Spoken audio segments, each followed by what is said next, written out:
Medicina para Milhões, né, a saúde socializada na União Soviética.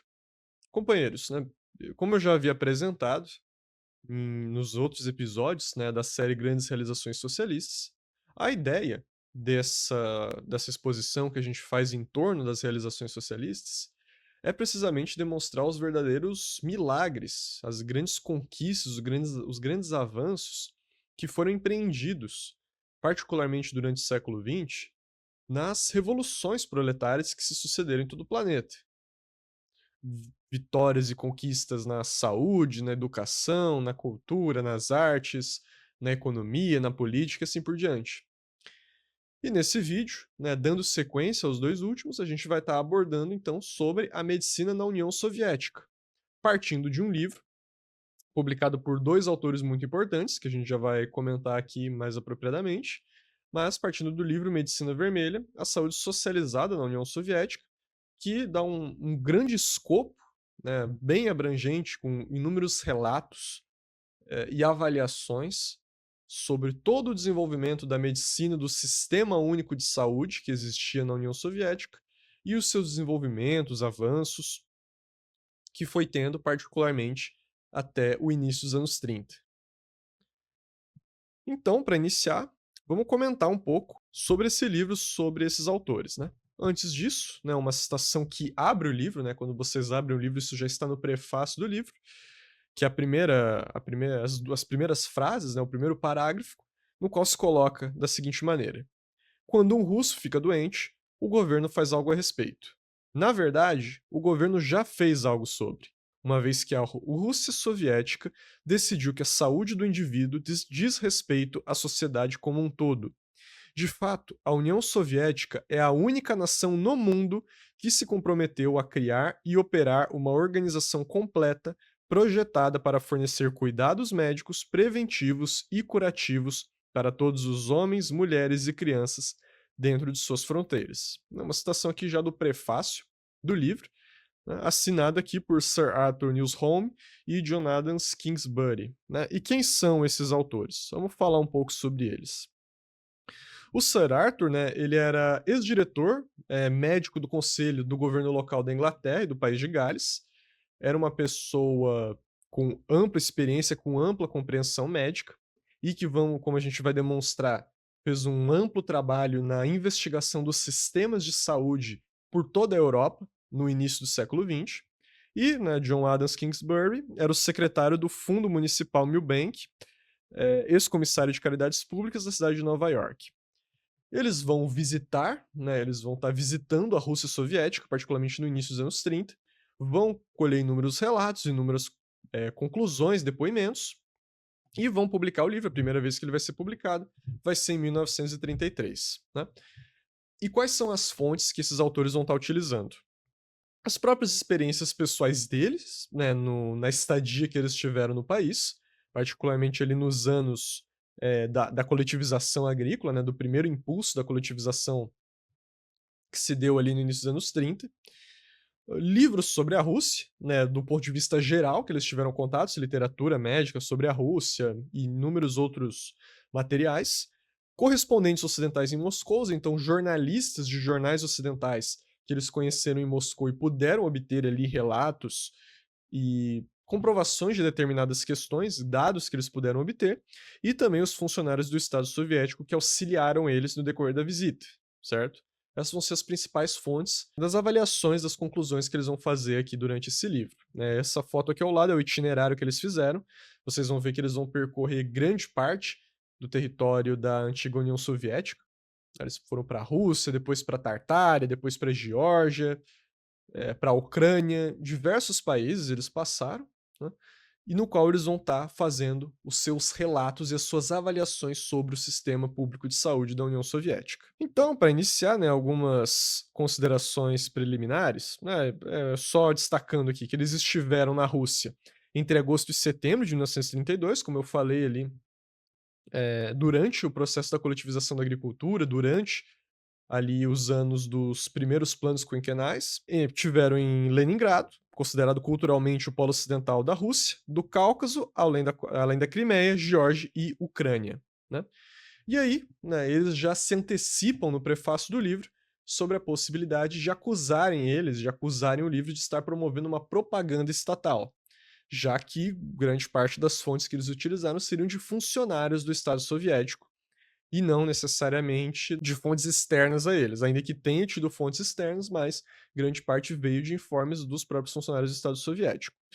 E aí, né, eles já explicam e já refutam essa acusação já no prefácio de seu livro, né, destacando que esses aspectos positivos que eles identificaram, né, que eles viram com seus próprios olhos, eles não estavam restritos às grandes cidades, não estavam restritos a Moscou, a Leningrado, a lugares selecionados que o governo escolhia aonde eles iriam passar. Pelo contrário, eles foram para inúmeras regiões, regiões da União Soviética que eram mais ricas, regiões que eram mais pobres, regiões que eram urbanas, regiões que eram rurais, né, da Ucrânia, da Tartária, da região do Volga, em várias regiões eles iam passando e iam, né, coletando seus relatos, coletando suas avaliações e vendo com os seus próprios olhos.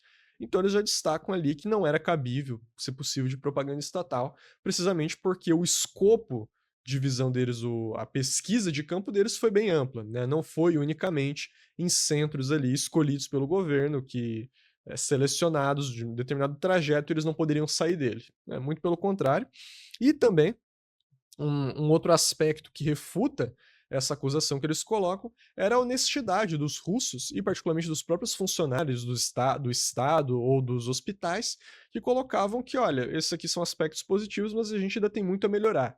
Nós temos ainda muitos aspectos negativos que precisam ser superados e elencavam lá diversos problemas que poderiam existir, né? Então, eles já refutam aqui mesmo, né, essa história de propaganda estatal, destacando que não caberia, ele não teria como o Estado Soviético ter selecionado, né, um roteiro, um itinerário tão grande para eles, que abarcasse tantas regiões e tantas esferas distintas, né, nos quais eles teriam acesso, né, e que supostamente seria controlado pelo Estado Soviético para que passasse a narrativa que eles queriam. Então, aqui eles já matam essa questão. Bom, então, né, aqui é a primeira parte do vídeo, tá? Eu vou fazer um repasse, né, durante esses primeiros capítulos, eles vão destacando as cidades que eles visitaram e as primeiras impressões que eles tiveram. Então, as observações, o que eles viram, o que eles anotaram, antes de qualquer coisa relacionada a dados mais precisos, a pesquisa mais profunda. Isso aqui é basicamente a visita que eles fizeram e as impressões que eles foram tendo, né. É um relato bem extenso, se vocês forem pegar o livro para ler lá, vocês vão achar bastante coisa interessante, mas eu vou resumir os principais tópicos aqui que são necessários para o vídeo, né. A gente não vai abordar todas as cidades que eles estiveram, a gente não vai abordar todas as observações deles, tudo que eles fizeram, mas sim os principais tópicos que eu achei relevante destacar aqui nessa apresentação. Então a primeira coisa, né, que eles destacaram era de que os aluguéis, eles não tinham valor fixo, né, então, primeira coisa, eles irem em Moscou não tinha valor fixo, por quê? Porque quanto menor fosse a sua renda familiar, menor ia ser o seu aluguel, menor você iria pagar.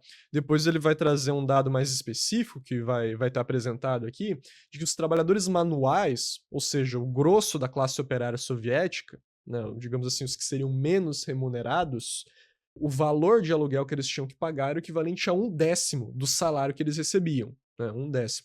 Vejam aí companheiros aí que vivem de aluguel, eu sou um exemplo disso, né, o quanto que de nosso salário, de nossa renda que tem que ser destinada para pagar o aluguel. Aqui vocês podem ver que na União Soviética, para os trabalhadores mais pobres, o aluguel era mais barato, ao passo que para os operários, trabalhadores mais bem remunerados, o aluguel, né, a proporção em relação ao salário ia aumentando, né? Mas aqui já deixava claro de como esses aluguéis não tinham valor fixo, precisamente, né, para dar oportunidade para esses operários, né, que tinham menos condições ali, menores salários. Eles relatam também a distribuição de carnes em açougues, né, por família, então cada família tinha ali uma quantia de distribuição de carnes que poderia receber. Ele destaca lá que na imprensa ocidental sempre se falava de escassez de comida, de escassez de alimentos, de todo mundo passando fome, a gente sabe bem essa história, né, temos o vídeo sobre o Holodomor, mas ele destaca que ele não viu praticamente escassez de comida, né, por onde ele passava ele não viu escassez de comida, destacando, evidentemente, que não havia muita variedade e não havia abundância de comida. Então, você não tinha café, por exemplo, não tinha capacidade de plantar café em território russo, era apenas importado. Então, tinha muito pouco café. A carne não era de boa qualidade. né, ele destaca que a carne ela não era de primeira e assim por diante, mas, né, ele destaca ali que ele não viu, né, escassez de alimentos. Ele viu principalmente, né, uma redução da qualidade, uma não tanta variedade, né, eram alimentos mais simples. Devo destacar, né, como a gente já gravou o vídeo do Holodomor, no qual a gente explica todo o processo pelo qual passou a União Soviética em torno de problemas de fome, de escassez de alimentos, como isso foi superado pela coletivização e pela industrialização.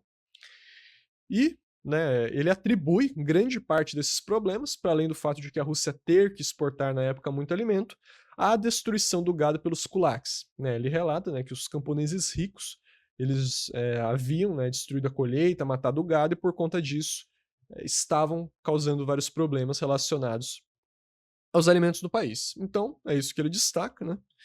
E ele cita mais algumas questões muito importantes, cozinhas comunitárias, parques de cultura e de descanso. Isso aqui vai ser importante, né, quando ele vai avaliar o impacto do descanso, do lazer na saúde soviética, e ele destaca, né, que a apreciação cultural e o lazer eram absolutamente valiosos para a filosofia empregada do Estado soviético. Esses os termos que ele usa. Os esportes eles eram muito organizados no interesse da saúde física, né, como fenômenos do pós-revolução. Destacava que havia uma grande apreciação pelo fisiculturismo na União Soviética, né, e, né, ele destaca que encontrou muito menos pedintes, muito menos pessoas com escassez, enfim, pessoas que tinham muitas necessidades e que pediam às outras, do que em quaisquer outros países europeus, né. Então, no decorrer das décadas, a gente sabe que esses problemas vão ser em grande parte superados, mas já nessa época, mesmo com a União Soviética ainda sem a industrialização, sem, né, os grandes conquistas da industrialização e da coletivização, né, estava se desenvolvendo, já se tinha, né, comparado aos países europeus, uma qualidade ali superior, de acordo com esses autores, em termos de qualidade social. E bom, eles vão visitar, né, como eu falei, eles vão visitar inúmeros hospitais, inúmeros institutos, e aí o primeiro eles vão estar, visitando o Instituto de Doenças Venéreas e de Pele, que tinha mais de 400 leitos e que foi responsável pela erradicação de 5 tipos de doenças em Moscou, né.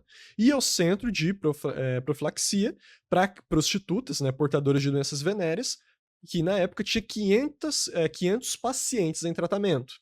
Então a gente já havia abordado como isso havia sido tratado na China Vermelha, né, o tratamento das prostitutas, e aqui a gente vê como que a União Soviética tratava o problema, que vocês veem não era tão diferente assim, muito pelo contrário, era bem semelhante. As ex-prostitutas, elas recebiam tratamento enquanto trabalhavam em outros ofícios, então elas eram realocadas profissionalmente, né, para que abandonasse a prostituição, e além disso, né, esses centros existiam em toda a Rússia, em todo o território russo, onde eram feitos sempre estudos ideológicos demonstrando a relação entre a prostituição e o capitalismo. Ou seja, não eram centros unicamente destinados ao tratamento sanitário, ao tratamento das doenças venéreas das prostitutas, mas sim também à luta ideológica, ao trabalho ideológico com essas pessoas e a realocação profissional delas na sociedade, para que pudessem sair dessa vida de mazelas que a gente sabe como é a prostituição. Então, né, eles também visitaram o centro de tratamento de alcoólatras, né, havia 10 centros de tratamentos ao alcoolismo em Moscou, e o Instituto Central de Tuberculose, que tinha especialidade em diagnóstico, tratamento e prevenção de tuberculose. A gente vai ver mais para frente a importância que teve o tratamento de tuberculose na União Soviética.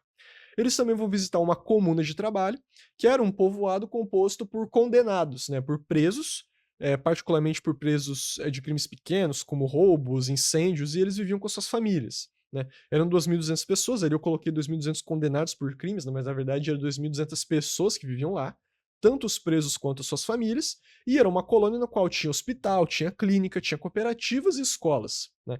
Era autossustentável, os próprios presos ali trabalhando conseguiam sustentar a vila, e quando completavam o tempo de férias, eles podiam escolher se eles saíam ou se eles continuavam lá. De acordo com os autores do livro, a imensa maioria, quando passava o tempo, né, dado da pena, eles continuavam nas colônias trabalhando ali com as suas famílias, né, preferiam aquela vida. Então é um apontamento interessante, e como a União Soviética, né, dava atenção para os cuidados de saúde, para hospitais e clínicas, também, né, inclusive para a população carcerária que estava presa em colônias penais e assim por diante. Avançando, né, eles vão para Leningrado e, né, vão destacar que existiam 8 grandes policlínicas na cidade. Eles vão visitar um distrito que tinha uma policlínica que funcionava como ambulatório e vão descrever como uma das maiores instalações, né, uma das maiores policlínicas que eles já viram na vida deles, né.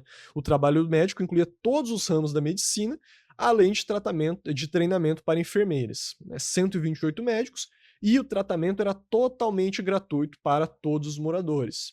Vale destacar, né, que nessas policlínicas o paciente ele era atendido e ele não era unicamente atendido na área no qual ele estava com algum problema. Então, ele estava com dor nas costas, ele ia lá tratar dor nas costas.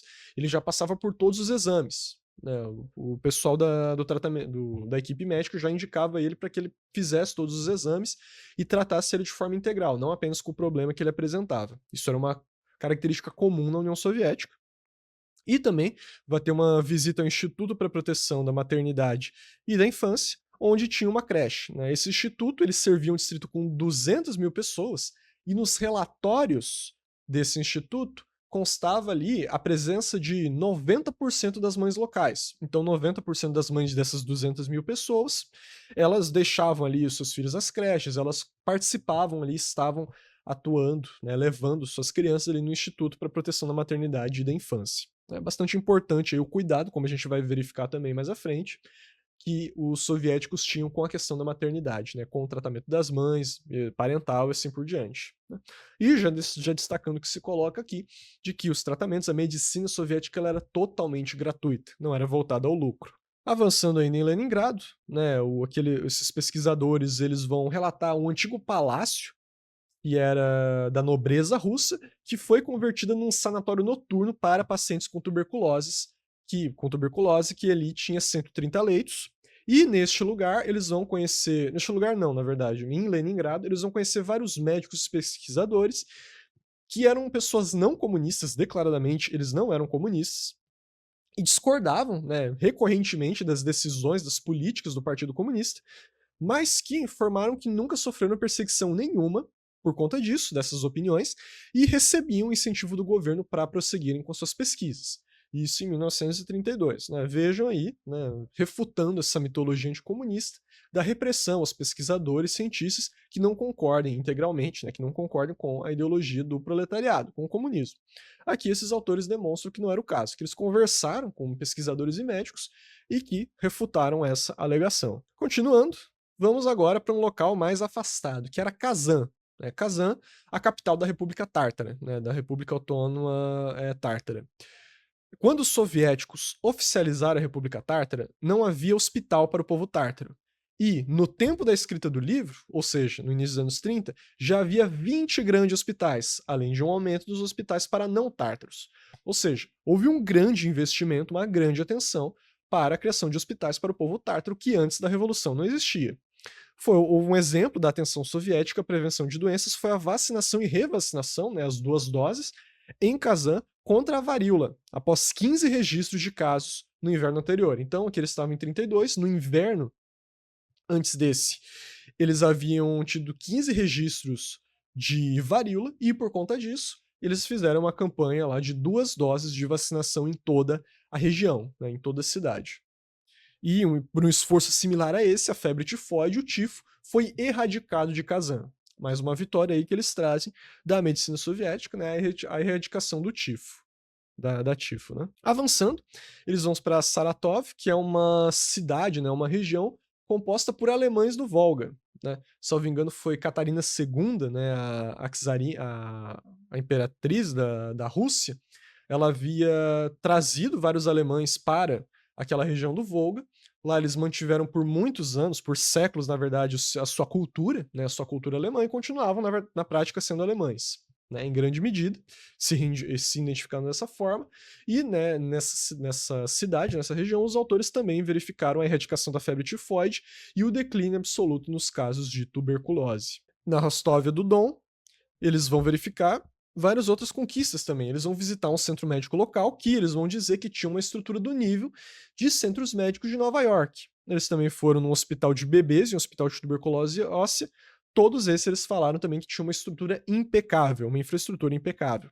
Eles vão citar um exemplo de sistema de cubículos de vidros para isolamento de bebês e controle de temperatura, com uma provisão para a amamentação das mães. A gente vai ver como que a mortalidade infantil na Rússia antes da Revolução era muito alta, e essa política do sistema de cubículos contribuiu para reduzir bastante a mortalidade infantil, né, e para garantir ali a amamentação das mães aos bebês após o nascimento do filho, né, após o parto. Avançando para Tbilisi, na Geórgia, né, a capital da Geórgia, salvo engano, a saúde na Geórgia, eles vão dizer, ela vai se assemelhar muito à da Rússia soviética. Então, mesmo uma república aí que não era a Rússia, né, era uma outra república soviética, tinha também uma qualidade muito semelhante, tanto em termos de estrutura quanto em qualidade técnica. Eles vão visitar um instituto de tuberculose e uma creche de uma fábrica de seda no qual 160 crianças eram cuidadas diariamente.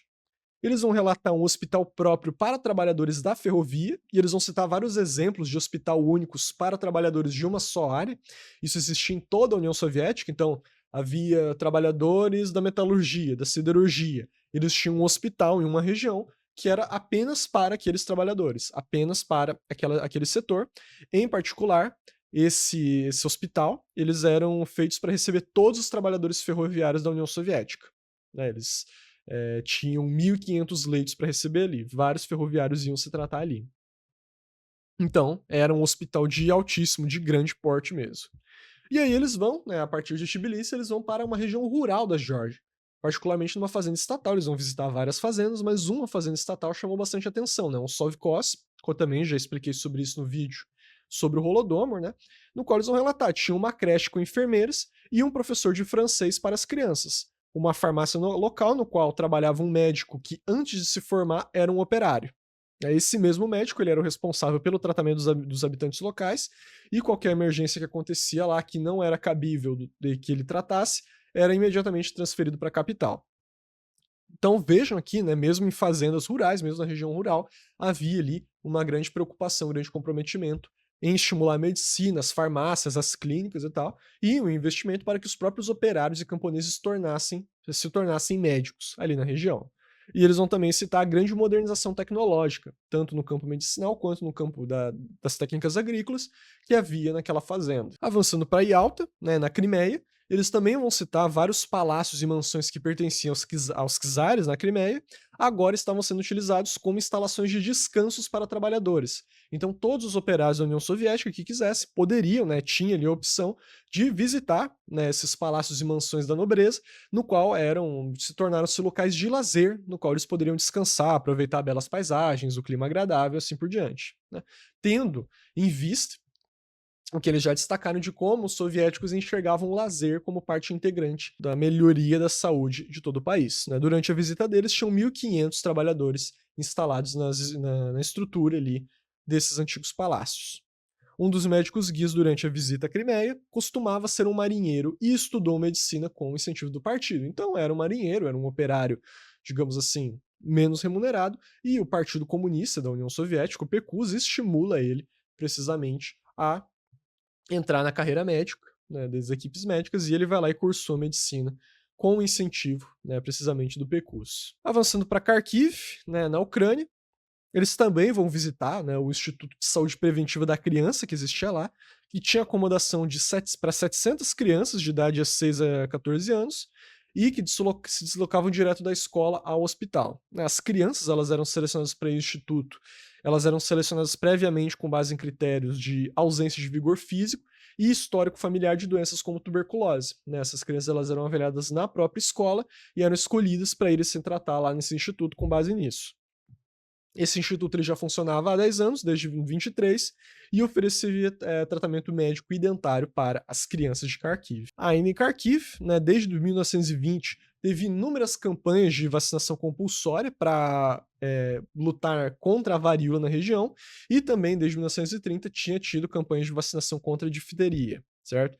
Eles vão visitar um instituto, né, que possuía 500 consultórios e 150 leitos para pacientes, com departamentos e tratamentos por raio-x, né, com diagnósticos e tratamentos por raio-x, além de 580 miligramas de rádio para tratamento de câncer. 80 mil pacientes eram atendidos anualmente e a equipe médica era composta de 100 trabalhadores. E, como eles relataram, haviam outros hospitais iguais no resto da Ucrânia. Então, hospitais de grande porte com essa capacidade de tratamento. Vejam, né, que os falsificadores que proclamam o chamado genocídio ucraniano não vão citar esses desenvolvimentos sanitários que a União Soviética, que o governo central soviético promoveu na Ucrânia, certo? Imaginem isso, né? Imaginem Israel fazendo isso com os palestinos. De forma nenhuma, né? De forma nenhuma, isso não existe. Isso é precisamente o que os soviéticos e o socialismo faziam com todos os seus povos que integravam as suas nacionalidades, as suas fronteiras. E eles trazem essa citação aqui de tamanha importância, né?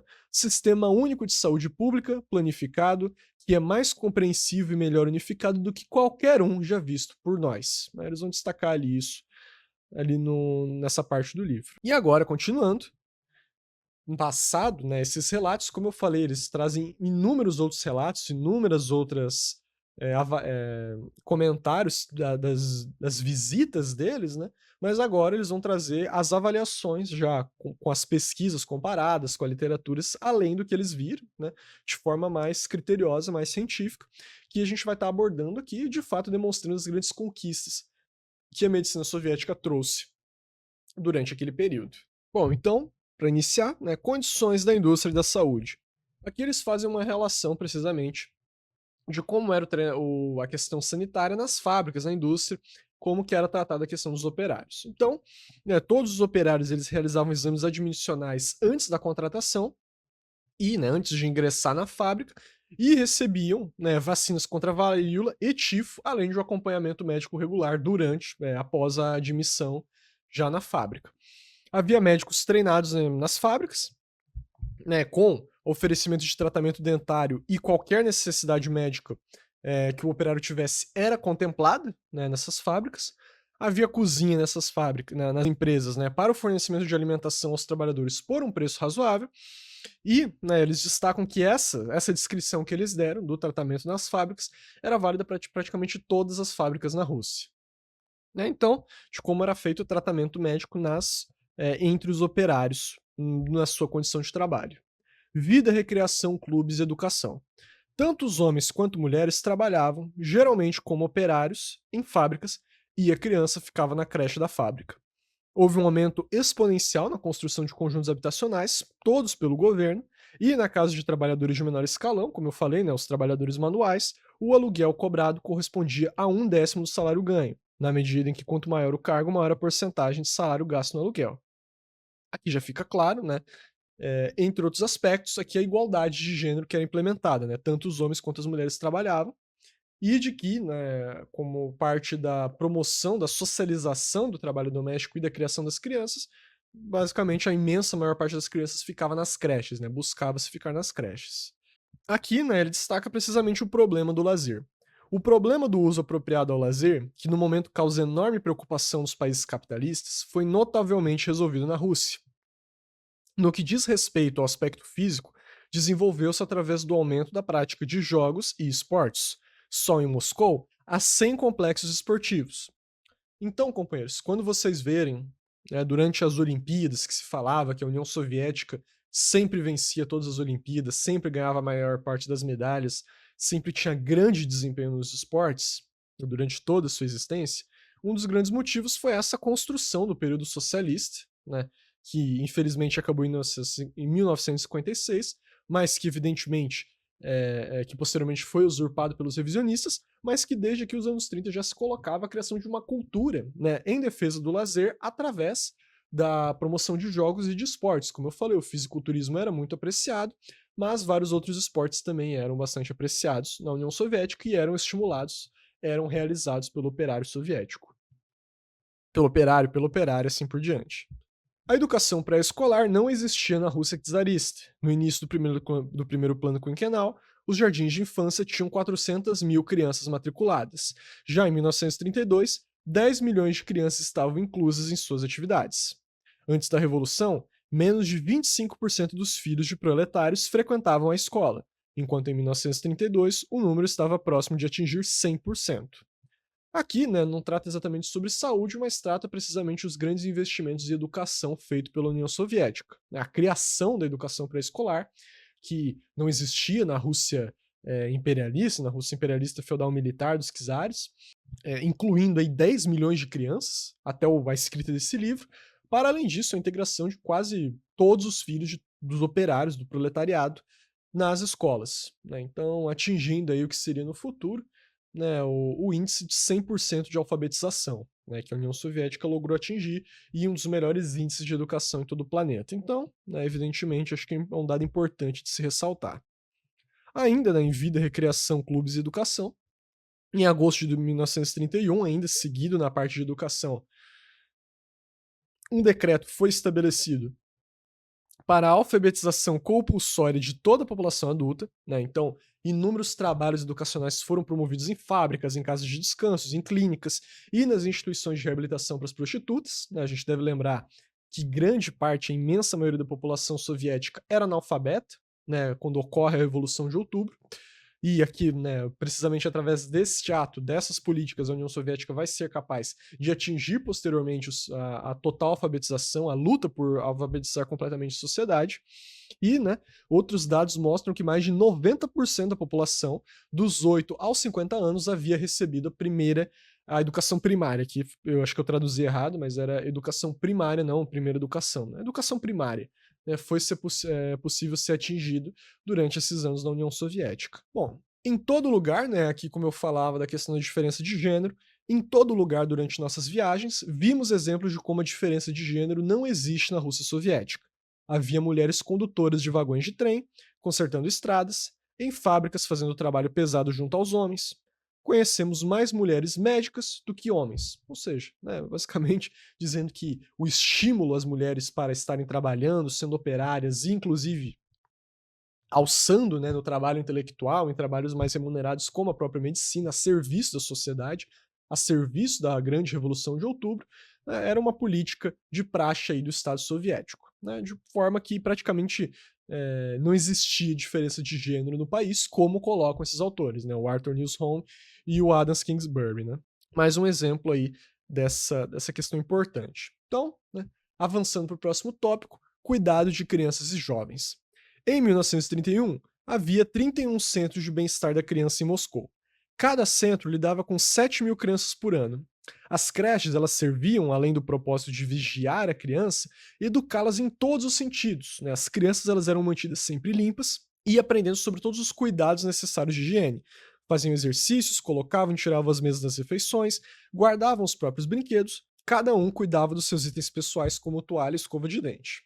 Os soviéticos aqui eles partiam de uma filosofia muito importante que é não fazer nada para a criança que ela não consiga fazer. Né? Então, evidentemente, cuidavam, auxiliavam, davam toda assistência para as crianças, mas tudo que elas conseguiam fazer, como por exemplo, levar o copo na pia e lavar, se higienizar, tomar banho, escovar os dentes, cuidar dos próprios itens, tudo que elas podiam fazer, eles não faziam. Eles cobravam que as crianças assim o fizessem. E assim ia se criando uma educação integral nessas crianças, que não visavam unicamente os seus cuidados, mas sim de desenvolver hábitos de uma cultura socialista, hábitos de um novo homem socialista. Né? Como colocaram os autores, creches e jardins de infância são escolas de treinamento para as crianças em cuidado com a saúde e hábitos alimentares. Certo? Então, vejam que a concepção de educação integral que existia na União Soviética em relação aos cuidados sanitários com as crianças. Né? A mãe, ela passava mais tempo de qualidade com o filho, por quê? Porque as crianças, elas ficavam a maior parte do tempo nas creches, elas não, as mães, elas não tinham o estresse de toda a obrigação de cuidar das crianças, muitas das vezes sozinhas, como é na nossa sociedade capitalista, né, no estado burguês, no nosso caso burocrático latifundiário, no qual as mães, em grande parte até solteiras, têm que criar uma criança sozinha, elas não tinham esse estresse, passando dias afastado da criança, né?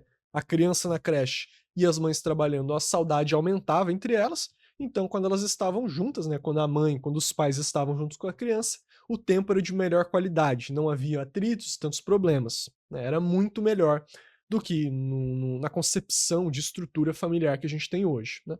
Isso aqui já seguindo indicações de Marx, que o Marx já colocava muito claramente a necessidade dessa socialização da criação da criança, né, da criação dos filhos, que não fosse algo exclusivamente dos pais, mas sim criados pela sociedade. E, antes de 1914, existiam 14 creches em toda a Rússia, ao passo que agora, em 1932, existiam 2.000 creches com 1 milhão de pessoas, né, com 1.750.000 crianças matriculadas. Então vejam, né, inúmeros reacionários aí, oportunistas, vira e mexe vem com um papo aí de que a Rússia czarista era melhor que a Rússia soviética, que a Revolução de Outubro foi terrível para a Rússia soviética. Então vejo aqui, né, olha o que a gente está mostrando de inúmeras conquistas para essa sociedade. Na Rússia czarista, que durou séculos, tinha 14 creches, ao passo que na União Soviética já tinha 2.000 creches, que atendiam aí quase 2 milhões de crianças. Então vejam aí a refutação completa desses reacionários e a afirmação, né, de como que a medicina soviética, como que a grande Revolução Socialista de Outubro, como o Partido Bolchevique, dirigido, né, por Lenin, por Stalin, construíram essa sociedade, construíram essa vida para essas crianças, mulheres, homens, adultos, jovens e assim por diante, né? Tudo isso carrega uma importância enorme.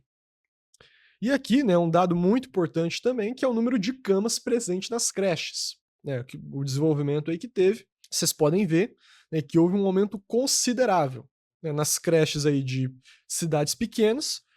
Em 1927 e 28 havia 34.000 camas nas creches, em 31 havia 129.000 e já em 32, em 1932, havia 263.000 camas nas creches, né, tendo essa qualidade para as crianças. E ali, né, nas escolas, nas creches das vilas, ali tem diferença de por temporada ou creches permanentes, mas é possível também ver um grande avanço, um aumento absoluto quase, do número de camas presentes nessas creches, né? Vendo que o Estado soviético, né, que o Partido Comunista de fato investia pesado na qualidade dessas creches para as crianças.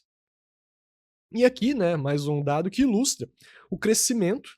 Aqui a gente vê, né, como demonstra esse dado, o crescimento absoluto que teve da capacidade das creches em conterem, né, crianças, em conterem pessoas nos seus estabelecimentos, né? A gente vê ali cada criancinha dessa equivale por 25.000 lugares disponíveis.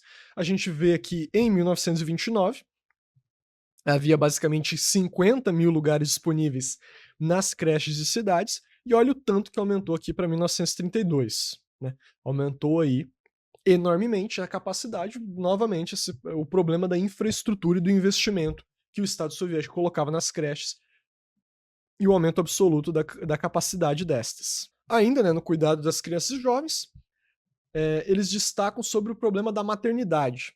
Então, eles destacam que após a primeira visita da gestante ao hospital, nos meses iniciais da gravidez, o acompanhante nos meses seguintes, o acompanhamento nos meses seguintes é feito por uma enfermeira que a visita, né? Então a mãe vai uma vez no hospital para fazer o início do acompanhamento da gravidez, e após isso, rotineiramente, salvo engano, não lembro se é diariamente ou semanalmente, vai um médico lá avaliar como que a mãe tá, como que tá a situação da gestação, do bebê, do feto, enfim, e assim por diante. Um acompanhamento direto da casa para que a mãe não tivesse que ficar se deslocando diretamente ao hospital. E, né, uma vez a mãe fazendo o exame do pré-natal, ela vai receber um cartão que concede direitos, né, a atendimentos preferenciais em serviços públicos.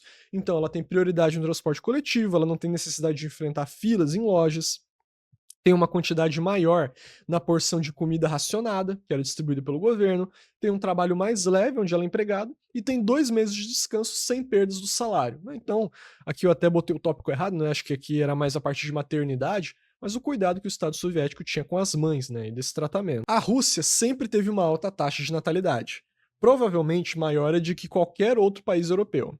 Desses nascimentos, muitos ocorrem em distritos rurais e espalhados pelo país, um fato que torna ainda mais impressionante que durante o regime soviético, a maioria desses nascimentos aconteceram em instituições de saúde.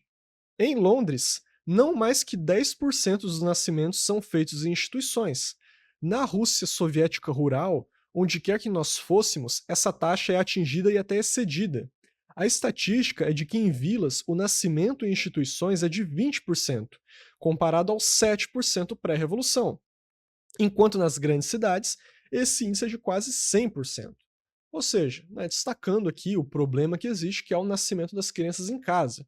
Muitas vezes sem um acompanhamento médico, sem um acompanhamento ali sanitário de um especialista, pode acabar levando à mortalidade dos filhos, né? A mortalidade dos bebês, não nascer direito, problemas ali que poderiam ser resolvidos rapidamente numa clínica e que não são resolvidos porque são feitos ali por uma parteira, por uma pessoa da casa. Aqui mostra que comparado a Londres, né, comparado com a Inglaterra, o polo industrial e capitalista do mundo, né, a União Soviética, até a zona rural soviética superava ela em termos de qualidade de vida. 20% das crianças nasciam, né, nos campos mais afastados ali da Rússia rural soviética, nasciam, né, precisamente em instituições hospitalares, aos quais nas cidades, né, nas grandes cidades, na verdade era quase 100%, né, que as mães tinham seus filhos em hospitais. Então vejam aqui a importância desse dado.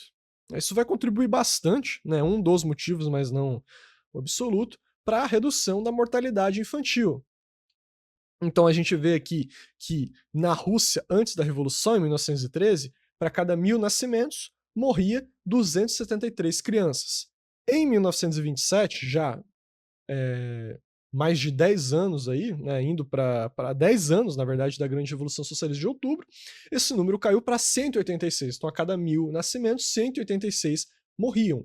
E em 1930, ali no meio da coletivização da industrialização, caiu ainda novamente para 141. Vocês podem imaginar que após o fim da industrialização e da coletivização, no caso, né, o fim dos suas primeiras campanhas, seus primeiros projetos, esse número vai cair cada vez mais. Eu não cheguei a verificar, mas é um dado que a gente pode estar trazendo mais tarde. Vejam, né, como a grande Revolução Socialista de Outubro e particularmente os empreendimentos da coletivização e da industrialização trouxeram para a qualidade de vida e para a redução da mortalidade infantil.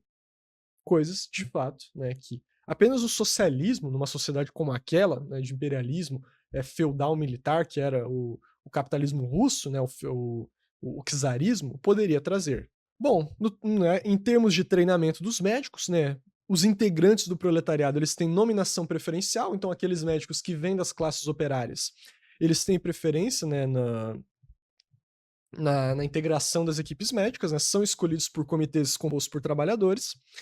Em 1932 não havia nenhum instituto de pesquisa médica na Rússia, ao passo que em 1912 não tinha nenhum instituto de pesquisa médica na Rússia, ao passo que em 1932 tinha 106 institutos de pesquisa, né, então um grande desenvolvimento científico da sociedade e da medicina através do governo soviético. Os estudantes de medicina eles recebiam uma pensão financeira para cobrir todos os seus gastos, e todo médico formado tinha que a cada 3 anos fazer um curso de pós-graduação. Então, né, a compreensão de que os médicos tinham que estar se melhorando cada vez mais e fazendo uma formação continuada mesmo após a sua formação. A questão do cuidado do médico do doente, né, na Rússia, antes da Grande Revolução Socialista de Outubro, havia 25 mil médicos. Já em 1931 havia 76 mil. Né? Para doenças comuns, o tratamento era supervisionado em 3 instâncias: residência do enfermo, fábricas e ou instituições em que trabalha, e, por fim, em policlínicas. O tratamento médico era totalmente gratuito e os custos eram cobertos não pelo Fundo de Seguro Social, mas sim pela arrecadação de impostos do Estado. Aqui é uma foto de estudantes para medicina ali, não lembro de qual cidade que é, mas era no Instituto ali de Tratamento de Tuberculose. E aí, né, uma citação fundamental que demonstra essa questão, né? Uma diferença essencial entre a saúde soviética dos países capitalistas é a de que os médicos na União Soviética são, em grande parte, em sua grande maioria, funcionários públicos. E, né, concluiu o autor que isso demonstra como a saúde soviética ela não era motivada por lucro, como era na imensa maioria dos países capitalistas. Não tinha motivação por lucro, não tinha guiado pelo lucro, pelo contrário. O principal era precisamente o bem-estar e o atendimento da população. E agora, né, vamos avançar para mais conquistas, para as verdadeiras conquistas sanitárias realizadas pelo socialismo, né, pela Grande Revolução Socialista de Outubro. O tratamento de tuberculose. Em Moscou, havia 24 farmácias especializadas no tratamento de tuberculose, com 226 farmacêuticos trabalhando em tempo integral. Em 1931, numa campanha contra a doença, 776 mil pacientes foram tratados, 90 mil pela primeira vez, e desses, 30 mil foram conclusivamente diagnosticados com tuberculose. Antes da Revolução, havia 350 leitos para tuberculose em toda a Rússia, enquanto em 1932 tinha 35 mil leitos para o tratamento de tuberculose. Vejam a importância disso. E aqui, dados muito essenciais para a nossa análise. Aqui é a taxa de morte, né, de tuberculose pulmonar para cada 100 mil pessoas. Então cita ali dados de Moscou e Leningrado, de entre 1914, antes da Revolução, e 1931.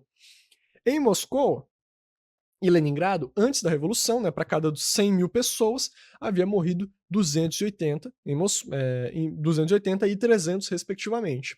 Em 1931, havia morrido 120 e 130, né, para cada 100 mil pessoas. Então vejam aqui a redução de mais da metade dos casos de morte por tuberculose pulmonar, que aconteceram precisamente após a Grande Revolução Socialista de Outubro, após a vitória do socialismo em todo o território do antigo Império Russo.